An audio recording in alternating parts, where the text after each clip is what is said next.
Chancellor Rachel Reeves has described it as imperative for the UK to improve its trading relationship with the European Union. Her comments came as US President Donald Trump's sweeping tariffs risked global trade war amid ongoing market turmoil as the FTSE 100 slumped again as China announced 84% retaliatory trade tariffs on US imports.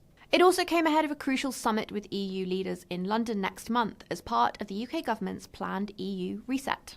So, what did the Chancellor say? In an interview with the Financial Times, Reeves stressed she was pushing for an ambitious economic agenda in the talks on May 19th. She told the newspaper that, since Brexit, it has been harder for British firms to export around Europe, particularly smaller firms, and now many of them feel shut out of European markets. The Chancellor also added that she feels that in the current environment there is a greater willingness from countries around the world to look at both tariff and non-tariff barriers that are holding back trade.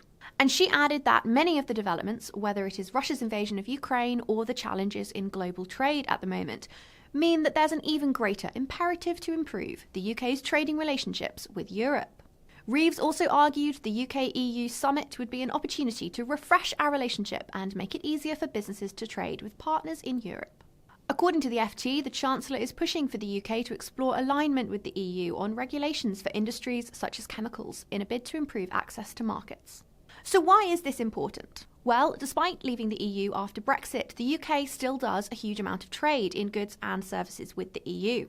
The US is still our biggest single trading partner, but in 2023, trade with EU countries accounted for 42% of our total exports and 52% of our total imports, according to the House of Commons Library.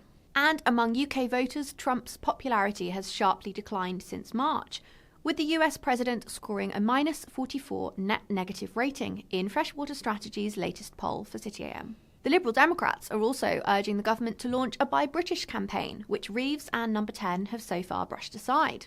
The Lib Dems claim 50% of British adults surveyed say they are now less likely to buy US goods since the imposition of tariffs. So the big question is, could a political opportunity lie ahead for the government if trade with the EU can be improved? We will have to wait and see how that situation develops. What do you think of the government's position on trade with the EU? Let us know your thoughts in the comments and follow City AM for all the latest political and economic news.